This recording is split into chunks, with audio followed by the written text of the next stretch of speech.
Bonjour à tous. Alors, nous voilà à nouveau dans ma cuisine ce soir, un peu plus équipée que d'habitude. Vous allez me dire si vous m'entendez bien, pour vous montrer en fait la recette de Pâques. Alors, est-ce que vous allez avoir la chance de recevoir pour Pâques? Est-ce que vous avez prévu déjà votre menu? Bonjour Catherine, je vois qu'il y en a qui arrivent à l'écran. Donc je vais attendre un petit peu pour être sûre que le maximum de personnes peuvent nous rejoindre. Est-ce que tu m'entends bien Catherine? Comme ça, tu vas me dire si tout fonctionne bien, si vous voyez bien. Je me suis, ça y est, équipée de ce qu'il faut, d'un pied pour mon téléphone et on va voir si c'est plus pratique. Vous me donnerez vos avis à la fin. Bon, c'est ce que je disais, Pâques approche. Bonsoir Blandine. Donc Pâques approche et je voulais savoir un petit peu si vous aviez des petites choses que vous aviez déjà prévues pour Pâques, si vous avez commencé à mettre des petites choses dans votre menu de Pâques, parce que on a tous envie de réaliser des choses. Alors en attendant tout le monde, je vais vous montrer moi le livre, quelque chose que j'aimerais bien faire. C'est dans ce très joli livre que vous allez pouvoir, bonsoir Marie-Annick, trouver des bonnes choses. Et moi, j'ai déjà prévu quelque chose que j'ai envie de faire dans ce livre. Bon, il y a plein de choses, hein, mais je vais vous en montrer une recette surtout. Alors, c'est le brownie à la crème de pistache avec le glaçage chocolat noir. Et ça, c'est vraiment quelque chose qui me tente. Bonsoir Françoise. Bon, la vidéo c'est mieux. Bon, tant mieux, c'est gentil. Merci de me répondre. Et puis il y a aussi le millefeuille chocolat caramel. Bon, j'ai pensé aussi que j'allais faire des dômes. J'ai envie de faire des petits dômes de chocolat avec un insert de mousse à l'intérieur. Donc on va voir ce que j'arrive à faire, mais c'est vrai que toutes ces petites choses me tentent énormément. Et, euh, et voilà, j'ai envie, dans ce livre, j'ai plein de choses à vous faire découvrir dans ce livre, mais ben, je vais vous en parler plus la semaine prochaine. Vous verrez, c'est vraiment un très très joli livre dans lequel on peut vraiment avoir plein d'idées. Il y a aussi des idées de menus dedans. Et ça, j'ai trouvé que c'était assez sympa. Menu retrouvailles, menu journée difficile, menu pour célébrer un événement. Et c'est ici, pour célébrer un événement, que j'ai pris en fait le millefeuille chocolat caramel. Donc, dans ce livre, on va pouvoir découvrir plein de choses dès la semaine prochaine. Bonsoir Cathy, j'avais pas vu que vous étiez arrivée à l'écran. Alors aujourd'hui, une recette toute simple que vous aimez tous découvrir en général, c'est la pâte feuilletée. Ce soir, je vais vous montrer comment on réalise une pâte feuilletée pour faire un plat pour votre repas de Pâques ou pour plein d'autres occasions, évidemment. Alors, toujours la même chose. Alors, mon bol, excusez-moi, mon bol, il arrive, ben, comme il fait bien froid, je l'ai mis dehors. Donc, ce sera super pratique. Il est bien, bien froid. Et je pense que c'est surtout ce qu'il faut, c'est un bol bien froid. Il ne nous faut pas grand-chose pour faire notre recette. Alors, est-ce que vous voyez? Il nous faut de la farine, oh oui, la farine, beurre congelé, de l'eau bien fraîche et du beurre congelé et je veux dire de l'eau bien fraîche et un petit peu de sel. C'est tout. Donc je vais sortir mon beurre que j'avais mis, que j'avais gardé au frais et je mets aussi de l'eau du réfrigérateur. Moi j'aime bien avoir tout bien froid. Donc très simple, une pâte feuilletée. Mais ce que je vais vous montrer, alors là je ne sais pas, vous allez me dire si vous arrivez parce que quand j'appuie sur l'écran, je ne sais pas si vous voyez. Voilà, est-ce que vous voyez un petit peu? Je vais rapprocher mon téléphone. Peut-être que ce sera plus. facile pour vous. Vous ne me verrez pas, mais bon, vous avez l'habitude de ne pas me voir, on va dire. Alors, est-ce que là, vous voyez mieux l'écran du téléphone, du Thermomix, pardon. Voilà. Alors, si j'enlève vos commentaires, voilà. C'est peut-être mieux comme ça. Donc, vous allez voir, dans ma semaine, j'ai créé mon menu pour le repas d'aujourd'hui. Parce qu'aujourd'hui, je vais vous faire un feuilleté tressé. D'accord? Donc, nous, on va le faire en forme de poisson parce qu'il va y avoir un petit côté un petit peu plus sympa pour les fêtes qui approchent. Et donc, ce feuilleté de poisson, j'essaie de voir si vous arrivez à, voilà, si vous arrivez à mieux voir. Eh bien, commencez à cuisiner. Donc, ce qu'il nous demande, c'est de faire au départ notre fondu de poireaux. Avez-vous déjà poireaux au Thermomix? C'est très simple. C'est franchement très simple. Je l'ai préparé d'avance. Mais si vous ne l'avez pas faite, testez-la parce que franchement, c'est extraordinaire comme recette. Je ne vous cache pas que c'est que du bonheur. Vous voyez, en fait, je l'ai faite à l'avance parce que je voulais qu'elle soit froide pour mettre dans ma pâte feuilletée. Cette fondue de poireaux, c'est 600 g de poireaux. On peut même aller jusqu'à 800 g. Moi, j'ai fait 2 fois 400 g. 800 g de poireaux qu'on fait cuire, en fait, 2 fois 10 minutes. Donc, une fois 10 minutes avec le gobelet, une fois 10 minutes sans le gobelet. Et franchement, on rajoute de la crème et goûtez-la, elle est vraiment extraordinaire. C'est vraiment quelque chose que j'aime beaucoup, beaucoup cuisiner au Thermomix parce que c'est vraiment un plat qui est super. Donc là, vous voyez par exemple, le Thermomix nous dit de démarrer par la fondue de poireaux. D'accord? Mais nous, on ne va pas démarrer par la fondue de poireaux puisque on l'a déjà faite. Donc je vais vous montrer, j'espère que vous allez voir. C'est vous allez sur les 3 petits points, vous avez écrit détail de la recette. Et puis là, vous défilez votre recette. Comme la fondue de poireaux est faite, on va passer tout de suite sur la pâte feuilletée. Donc on clique sur l'étape où on démarre la pâte feuilletée.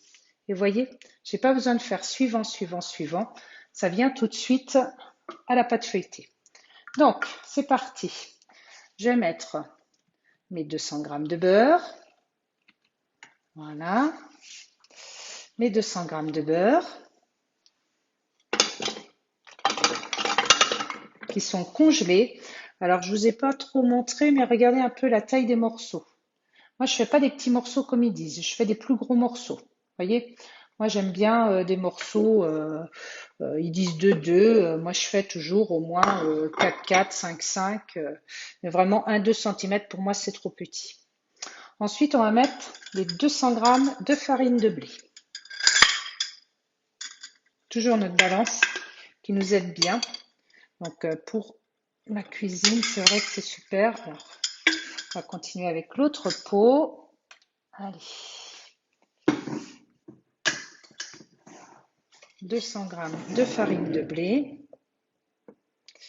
Pour de la pâte feuilletée, vous avez vu, c'est très simple à se souvenir. C'est la même quantité de farine que la quantité de beurre. Bon, là, j'en ai mis un petit peu plus. C'est pas très grave. Voilà. Ensuite, on va faire suivant. Et il me dit 90 g d'eau froide. Une petite astuce. Pensez surtout à utiliser votre gobelet. Le gobelet, vous mettez l'eau dedans. Voyez? Est-ce que vous voyez ce que je fais? Ce sera bien mieux. Vous mettez l'eau dans votre gobelet. Donc, soit vous activez votre balance. Voilà, comme ça. Là, vous refaites la tare et vous mettez vos 90 g d'eau. Alors, moi, je ne vais pas mettre 90, je vais mettre 80. L'avantage de mettre dans votre gobelet, c'est que si vous en mettez trop, vous pouvez toujours l'enlever dans la farine, sinon c'est difficile. Moi, je mets toujours moins d'eau que ce qu'ils disent. Ils disent toujours 90 g d'eau, moi je mets 80. Voilà, on met dans la pâte. Hop. Et puis, un petit peu de sel. Alors, n'oubliez pas de mettre le sel, hein, parce que c'est vrai que même si c'est une petite pincée, il faut quand même que ce soit salé, même s'il y a le poisson après. Hein. D'accord? Ensuite, suivant, le couvercle, le gobelet, et c'est parti pour 20 secondes à la vitesse 6. On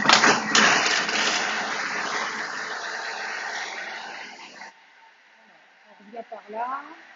Je prépare mon écran pour que vous me voyez faire ma pâte feuilletée.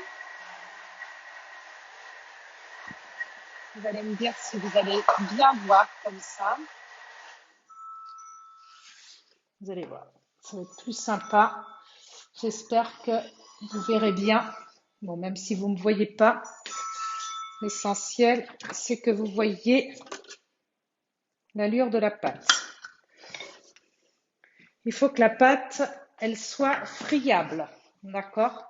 Donc là, oui, il aurait fallu peut-être un petit peu moins d'eau. J'ai mis 82 et je trouve que j'aime bien quand elle est un petit peu plus friable.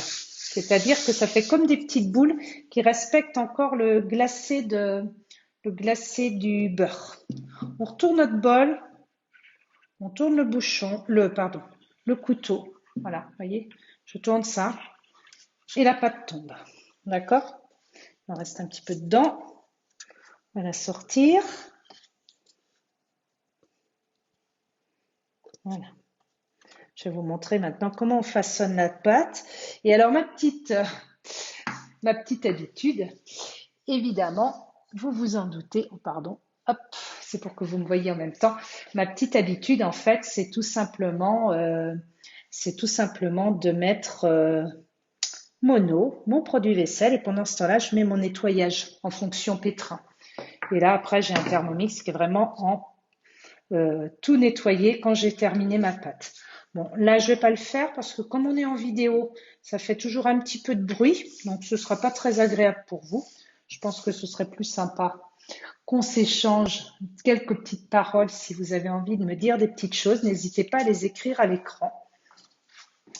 Je vais quand même mettre de l'eau dans mon bol pour pas que ça sèche.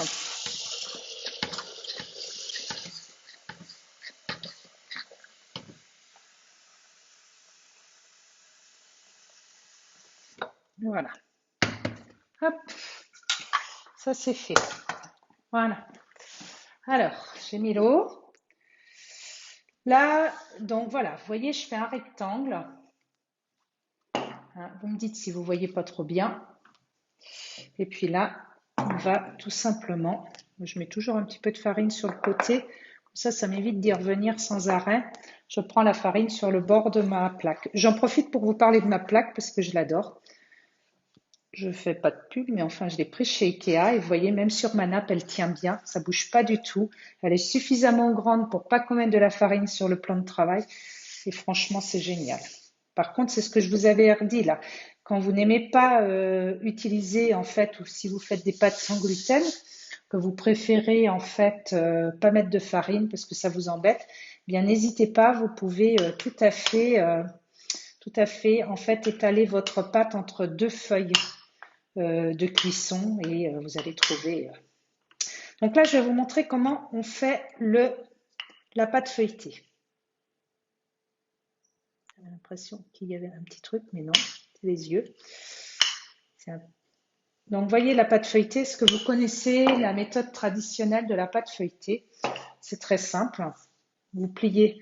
Donc, comme on peut fariner un petit peu entre les deux, ça nous évite comme ça pour que le feuilleté se fasse bien. Vous voyez, on fait comme ça. Alors, petite saleté qui était là.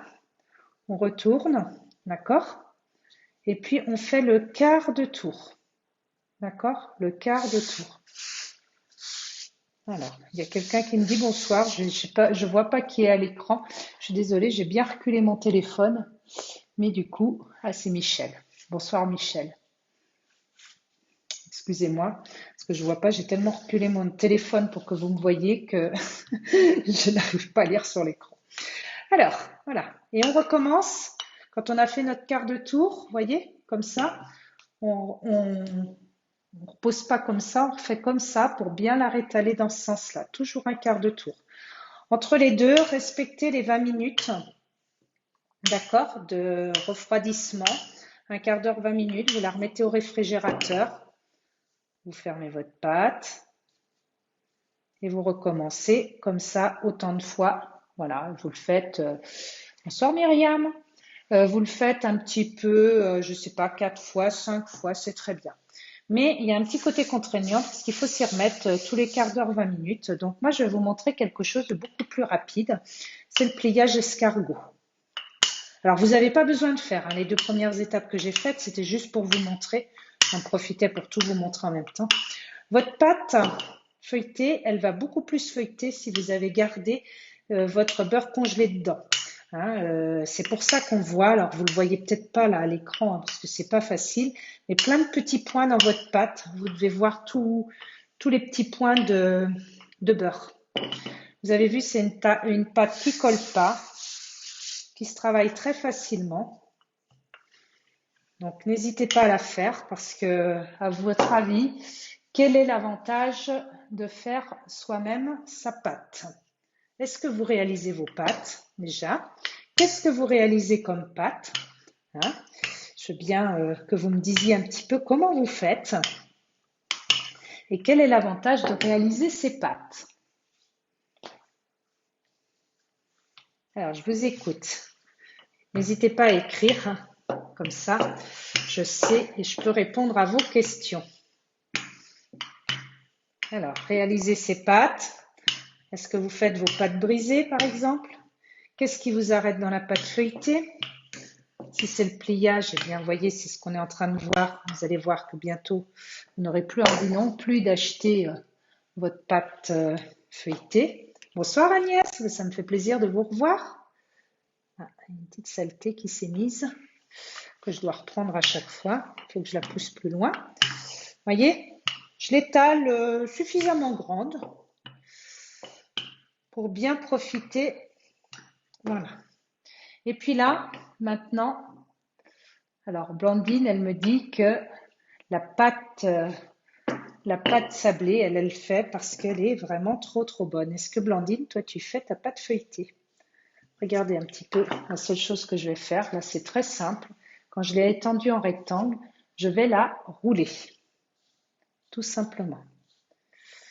D'accord? Comme ça. On roule la pâte. Vous voyez? Serrez si vous pouvez. Hein. N'hésitez pas à bien la serrer. Ouais. La pâte sablée, elle est bonne. Ça, c'est sûr. On peut faire plein de petits gâteaux en plus avec. Des petits gâteaux sablés qui se conservent très bien dans une boîte en fer. C'est le principe de nos sablés de Noël. Moi, j'achète jamais de petits gâteaux, j'en ai toujours dans une boîte. Puis vous avez vu après, le boudin, là, je tape un petit peu pour le aplatir, tout simplement. D'accord? Je tourne. Et puis ici, on a le bord de ma pâte. Je le remets à l'intérieur et je tourne dans l'autre sens. Je pense tous que vous avez entendu parler du pliage escargot. Je vous l'ai peut-être déjà montré d'ailleurs. Et voilà. Ça y est là, la pâte, elle est faite. Vous avez votre pâte feuilletée. Tout simplement, tout est réalisé. Vous avez vu en un tour de main. Est-ce que ça vous donne envie de faire votre pâte feuilletée? Vous avez vu? Donc après, on va l'étendre. Avant de l'étendre, remettez-la bien au frais pour qu'elle se rafraîchisse et qu'elle soit bien froide. Le but de la pâte feuilletée, c'est toujours du bien froid dans du bien chaud. Je vais allumer mon four pendant, voilà, à 180. C'est pas grave s'il y a la chaleur tournante ou pas. Moi, je sais que j'aime bien faire à la chaleur tournante. Et puis, évidemment, vous vous doutez bien de ce qui se passe, de ce que j'avais prévu. Ça y est, voilà, il y a une autre pâte feuilletée au réfrigérateur pour continuer. Je vais en profiter pour vous montrer le beurre qui n'a pas eu le temps de décongeler. C'est ça qui donne bien le feuilleté de votre pâte. Alors, je remets celle-ci au frais. C'est bien parce que comme ça, j'en ai une d'avance pour le week-end. Et voyez là, je ne sais pas si vous voyez bien à l'écran qu'on voit plein de petits points de beurre dedans. Et ça, c'est génial parce que là, c'est une pâte qui est bien réussie quand on fait ça. Donc, surtout, quand on reprend notre escargot, on ne l'écrase jamais comme ça. On l'écrase toujours par le dessus pour bien garder toutes les feuilles de feuilleté qu'on a fait. D'ailleurs, si vous coupez, je peux le faire d'ailleurs, moi je pense que je peux le faire pour vous montrer. Si vous coupez, vous verrez bien le feuilleté de la pâte. Je vais vous montrer. Coupez bien au milieu. Voilà, ça fera deux pâtes là. Vous voyez. Hop. Regardez. Voilà, c'est génial. On voit bien le feuilleté de la pâte. Est-ce que vous le voyez là à l'écran? Parfait, hein? Alors, je vais en remettre l'autre au frais. Et puis, on va refaire celle-ci. Toujours, vous vous rappelez, on l'étale comme il faut là, comme ça. Toujours bien comme ça. On garde le feuilleté qu'on a fait. D'accord? Allez, on va pousser ce grand couteau. Puis là, on étale notre pâte. Donc, allez-y par petits bouts pour pas écraser votre feuilleté. Vous voyez? Bien le garder toujours formé comme on l'a fait. Voilà, ça valait le coup de mettre le tablier aujourd'hui. De la farine dessus. Voilà. Puis là, on va former notre poisson. Allez voir. Donc, je ne suis pas une as hein, du dessin. Quand vous faites une pâte feuilletée, surtout, évitez, même si vous avez l'impression qu'il faut la faire assez épaisse, évitez de la faire trop épaisse. Parce que franchement, vous allez voir après que ça gonfle pas mieux et il faut vraiment garder une pâte assez fine. Je vais vous montrer jusqu'où je vais. C'est quelques millimètres. On dirait qu'il veut tout de suite prendre la forme du poisson. On va me faciliter la tâche. On peut faire une baleine, on peut faire, vous avez vu l'autre jour, j'avais fait des petits poissons qui étaient marrants avec la bouche ouverte. Voilà. Donc là, on va garnir ensuite notre bol. Vraiment, pour un peu, je ne vais pas avoir le besoin de le découper. C'est rigolo. Enfin bon, ça va pas faire un super beau poisson si je ne l'étale pas. Hein. Ça fait vraiment, vous voyez, avec les 200 grammes de pâte, on peut vraiment se faire un poisson. L'autre jour, je le trouvais tout petit. À 3, on n'a pas réussi à le finir. Donc, vous voyez, il ne faut pas non plus être trop gourmand. Voilà. Alors, je vais vous montrer. Ma pâte est très fine. Hein.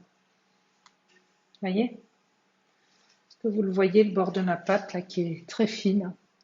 Vraiment, c'est, allez, 1-2 mm. C'est tout. Ça suffit largement. Puis là, je vais la poser sur ma plaque. Puis je vais la découper. Bon, crains pas trop, hein, vous avez vu, c'est quand même super pour ça. On va dessiner le poisson. J'aurais dû appeler Manon, ça m'aurait arrangé. Voilà. Alors, je vais essayer, hein, parce que je ne suis pas une as du dessin. La dernière fois, ils étaient très beaux parce qu'évidemment, c'était Manon qui les avait faits. Là, on va voir. Je vais me simplifier. Hein. Voilà. Voilà. Ce qui reste là, les chutes, très important. Très, très important. Vous n'en faites pas des boules. Surtout pas. On remet feuille par feuille comme ça. Vous voyez, je les replie et je remets en feuille parce que si vous faites en boule, vous allez casser le feuilleté. Donc là, franchement, faire une pâte feuilletée, c'est pas plus compliqué qu'une pâte brisée. Vous avez vu, c'est juste voilà une petite étape supplémentaire. Et puis la chose qui est très sympa aussi, c'est l'étape je remets au froid très régulièrement. Tout ce que je peux, je remets au froid. Au congélateur si vous êtes pressé, au réfrigérateur sinon. Bon là je vais remettre au réfrigérateur parce que mon congélateur n'est pas dans cette pièce. Vous voyez, ça fait déjà un joli petit poisson. Donc je vais le remettre au frais et puis on va partir sur le deuxième. Non, même ce que je vais faire, on va mettre tout de suite la garniture. Donc la garniture, il nous avait dit sur la recette, voilà, le poisson et ensuite la fondue de poireaux. Donc, moi, j'ai choisi, au lieu de mettre du haddock, j'ai choisi du saumon. Je vais vous montrer, je vais mettre le saumon que j'ai déjà découpé, évidemment. On prépare toujours tout, ça c'est chouette pour ça. Et c'est vrai que quand vous voulez vous organiser aussi, vous dites parfois qu'au dernier moment, c'est difficile de tout faire. N'hésitez pas à préparer des petites choses à l'avance quand vous avez des invités. Ça facilite énormément. Vous voyez, moi j'ai déjà découpé mon poisson. On ne met pas au bord, hein, évidemment, vous vous en doutez, parce qu'autrement, ça ne va pas le faire. Alors, on va bien mettre. La fondue de poisson, vous allez pouvoir aussi la servir à côté, parce que là, on aime bien garnir. Vous pouvez garnir assez généreusement quand même. Voilà. Ça, c'est le frigo qui n'est pas fermé. Je ne m'habitue pas à mon nouveau frigo. Il sonne.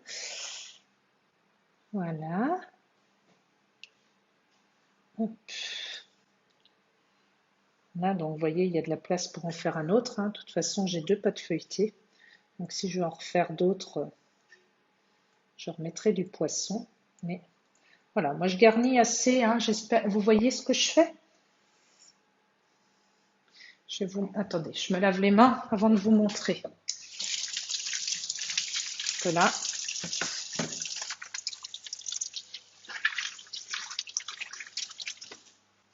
voilà, c'est mieux comme ça.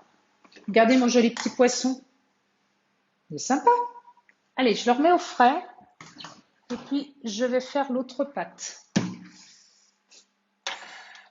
Voilà. Je renferme je range mon poisson. Voilà, j'utilise les feuilles de cuisson parce que franchement, avec le poisson, j'ai du mal avec les odeurs, moi. Je reprends l'autre pâte, d'accord, que je vais elle aussi étaler pour faire le dessus de mon poisson. Donc, ce qu'il faut penser, c'est quand même que ce dessus de poisson, il faut qu'il soit un petit peu plus grand pour bien pouvoir... Ah, ben, j'ai pas mis ma fondue de poireau, je la mettrai tout à l'heure. Allez, c'est pas grave. Comment on étale? Toujours la même chose, je vous remontre, hein. Voilà, on étale comme ça. Vous voyez? Toujours, pas de feuilleté, je le dirai jamais assez, le choc thermique. Du froid dans du chaud. Ça, attendez, je le rajouterai après. J'ai déjà étalé un petit peu. Puis le reste. Qu'est-ce qu'on peut faire sinon de ces petits restes là? C'est très simple. Moi, je sais que j'utilise aussi régulièrement pour faire. Je prends un bol, une assiette, ce que je veux, et je fais des petits fonds de pâte, en fait. Des petits ronds que je conserve au congélateur. Comme ça, l'avantage, c'est que vous pouvez le ressortir quand vous voulez. Quand vous voulez, pour faire des petites tartes aux pommes rapides, hein, il suffit juste après de mettre de la cannelle, de mettre quelque chose dessus, tout ce qu'on aime, du beurre, de la cannelle, du chocolat, des pommes, des poires, et puis ça vous fait un dessert ultra rapide. Alors là, on va peut-être remettre un peu de farine pour pas que ça colle. Puis là, moi, mes trucs, je vais les joindre à la pâte, mais toujours, vous avez vu, toujours la même technique, en bande, bien à plat, pour pas casser tout ce que vous rajoutez, jamais casser le feuilleté, d'accord? Ça, je vous le répéterai jamais assez. C'est vraiment la méthode pour que ça réussisse. Bonsoir Daniel. Alors, les petits coins, vous voyez, je les retourne. Mais on garde le feuilleté. Fais attention, un petit peu de farine. Parce qu'on n'est pas des vrais boulangers. Mais franchement, notre Thermomix, il nous aide bien. Donc, vous voyez, là, je fais mes 2 pâtes feuilletées quand même en un temps record avec 200 g de farine, 200 g de beurre. Donc, vous voyez combien ça va me coûter à peu près, hein, d'avoir 2 pâtes feuilletées. Là, on est vraiment dans une économie importante puisqu'on n'a pas compté le petit peu de sel et l'eau, hein.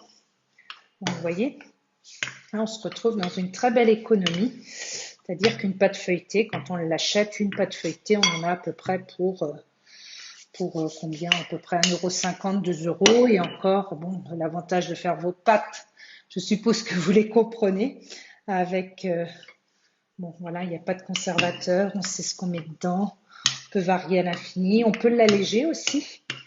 C'est-à-dire l'alléger, vous pouvez mettre un petit peu moins de beurre, si vous voulez. Bon, vous voyez là, hein, j'ai largement la place, je pense, de refaire mon dessus de poisson. Donc, ça fait quand même des belles quantités. Hop, je vais le mettre comme ça. Travaille bien là. Elle se travaille vraiment très bien. Je reprends mon poisson. Et je vais mettre ma fondue de poireau dessus.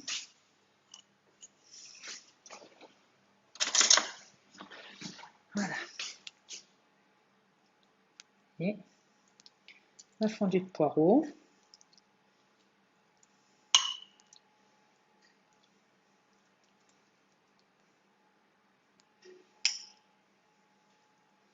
J'aime bien que ce soit assez garni, hein, vous devez vous en rendre compte. J'ai déjà fait, ça passe très très bien. Très très bien, c'est très très bon. Ça plaît énormément. J'avais mis la dernière fois un petit peu de gruyère. Je ne vous cache pas que je ne vais pas en remettre parce qu'en fait, j'ai trouvé que ce n'était pas utile. Donc là, je préfère bien garnir.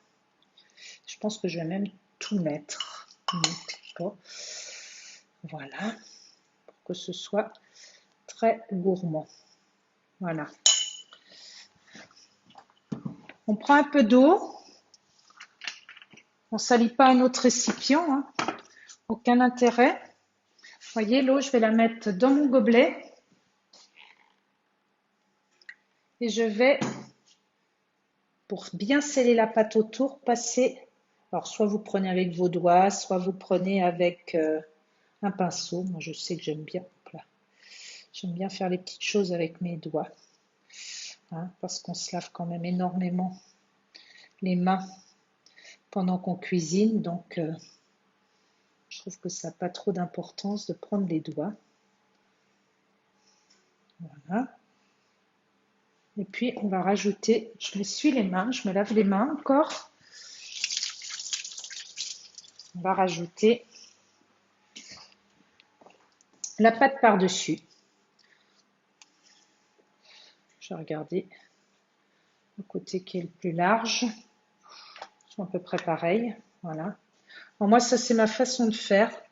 Je coupe après parce que j'aime bien, vous voyez, il faut que la pâte du dessus, elle soit plus grande que la pâte du dessous, hein. Surtout, faites attention à ça pour pouvoir faire, vous voyez, je marque, mais on tasse pas trop, hein. J'appuie légèrement avec mes doigts, mais on tasse pas trop. Si on tasse trop, vous allez abîmer le feuilleté. D'accord? Un feuilleté, il faut faire attention, c'est fragile, on le sait. Et puis là, après, on recoupe autour pour se retrouver. Faites attention à votre plaque dessous, hein. Voilà. On va faire comme ça, assez large comme on a la place. Vous voyez, il va encore m'en rester pour faire des petits feuilletés apéro. En général, c'est ce que je fais. Où je vous dis, les petits ronds. Alors là, je ne vais pas tenter vers les ronds de pâte feuilletée parce que si ça a touché un petit peu, je pense pas, mais au poireau, vous voyez, pas trop envie. Voilà. Hop. Un petit peu de poireau peut-être. Donc je vais pas, on va le faire en feuilleté ensuite. Que je remets toujours, vous voyez, on sort Delphine. Je remets, oui, vous voyez, il y a un petit peu de poireau. Donc ça servira pour l'apéritif. Si vous voulez tasser la pâte, le plus simple, alors je la remets au frais, toujours au froid. Si vous voulez tasser la pâte, le plus simple, c'est de la tasser comme ça. Donc vous avez plusieurs façons de faire. Avec votre pointe de couteau, si vous voulez faire des décors, vous faites une petite forme comme ça autour. Ce sera très joli, ça vous fait un côté un petit peu plus décoratif, que vous remarquerez plus en fait à la cuisson que maintenant. Mais c'est sympa, j'aime bien faire ça. On peut prendre aussi une pince. Alors si vous avez des pinces spéciales pour cuisiner, style grosse pince à épiler, d'accord, vous pouvez l'utiliser comme ça. Vous pouvez faire aussi avec un économe, c'est joli. On peut faire un décor autour. Alors vous pouvez faire le même système quand vous faites dans une, comment ça s'appelle, dans un moule. Quand vous faites votre pâte brisée, votre pâte feuilletée. Là, c'est sympa comme ça. Bon, après on passe à la déco du poisson. Mais en tout cas, avant de le cuire, ce que je vais faire, moi quand même, c'est que je vais le remettre un petit peu au frais. Parce que toujours produit très froid dans un four très chaud. D'accord? Donc je vous montrerai le résultat, évidemment, dès ce soir. Une photo du résultat. Voilà. Sympa notre poisson. Je peux vous assurer, ça fait bien à manger pour 6 personnes. Après, décorer, vous faites un petit peu comme vous aimez. Vous êtes peut-être plus doué que moi.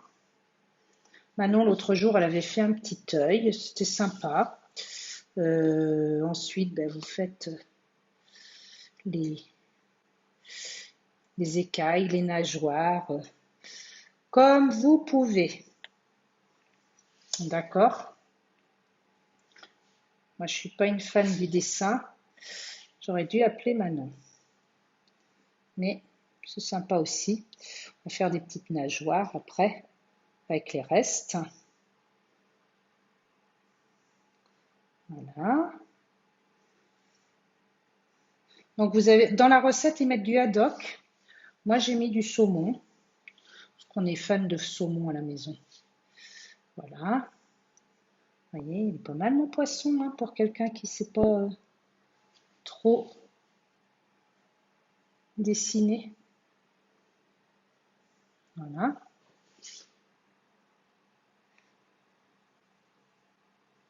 Et vous, qu'est-ce que vous allez faire donc pour Pâques? Moi, j'ai aussi envie de faire des, comment ça s'appelle? Je vais aussi faire des mendiants au chocolat. Parce que je pense que je ne vais pas acheter de chocolat cette année.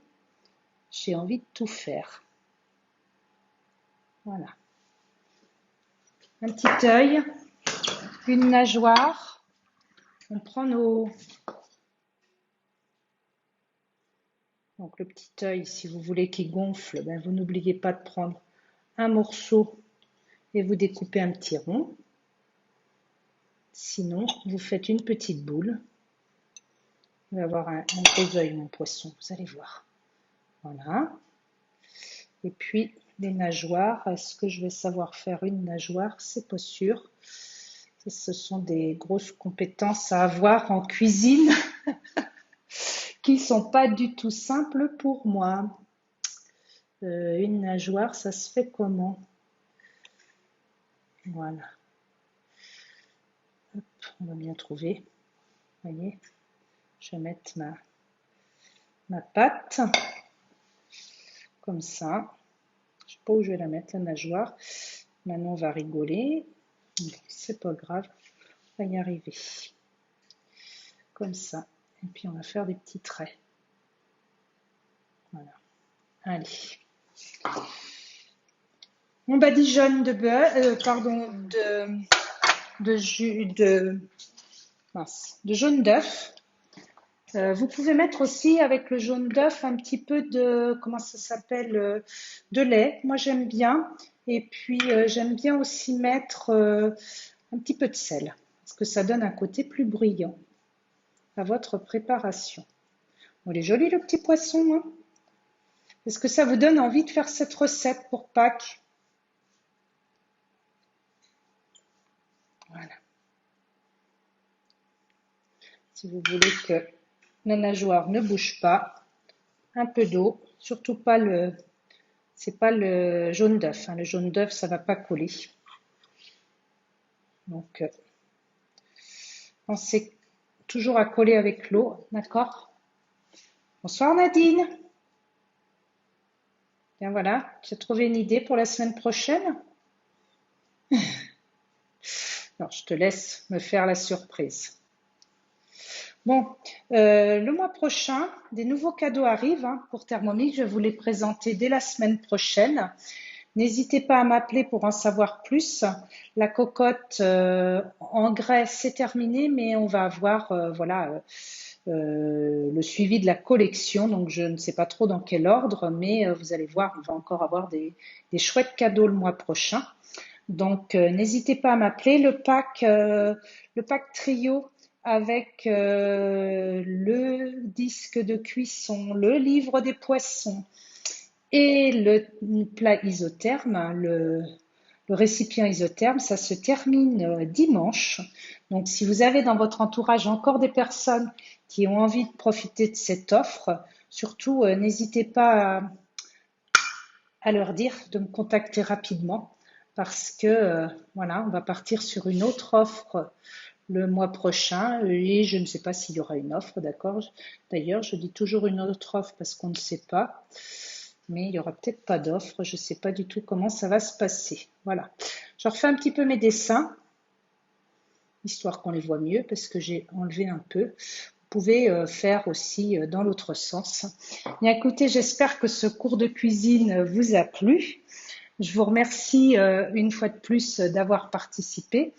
Si vous souhaitez en savoir un petit peu plus sur ces recettes ou d'autres recettes pour vous aider dans votre préparation de Pâques, je pense que la semaine prochaine, je vais vous montrer une recette à base de chocolat. N'hésitez pas à me contacter par téléphone ou via Facebook, comme vous savez bien le faire. Merci encore de continuer à faire vivre ce groupe. Je vous souhaite une bonne soirée. Je vous remercie. Passez un bon week-end. Nous allons nous régaler ce soir autour du poisson et je vous enverrai très très vite une photo dès que mon poisson sera cuit. Et je vous souhaite un bon week-end et à très bientôt. Au revoir.